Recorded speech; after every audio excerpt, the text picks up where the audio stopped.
कौन आ गई इतनी तेज दोपहरी में? हाँ भाई बताओ। नमस्ते भैया। नमस्ते नमस्ते। बिल्लू बिहारी आप ही हैं? हाँ ही है। बैंक से लोन आप ही ने लिया था? हाँ जरूरत पड़ी तो लिए थे। हाँ तो जरूरत पूरी हो गई, टाइम से किस्त जमा करिए। अरे कभी किसी जरूरत पूरी हुई है? अरे तो मेरे भाई जरूरत पूरी नहीं हुई है तो टाइम से किस्त जमा करनी होगी। टाइम ही तो नहीं है। जब इतनी ज्यादा बिजी थे तो लोन लेने कैसे पहुंच गए? बाइक से।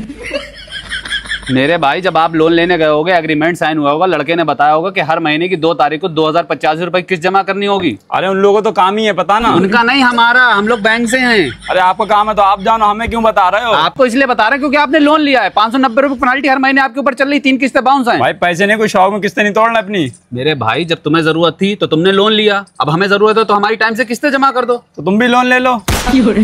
तुम्हें नहीं समझा पाएंगे, अब बॉस आएंगे ना तुम्हारा ये घर बिकेगा तब तुम्हें पता चलेगा। बॉस आने दो, बॉस को उन्हें भी देख लेंगे, घर बिक पाएंगे हमारा बड़े यार। साली ये जिल्लत वाली नौकरी छोड़ दो।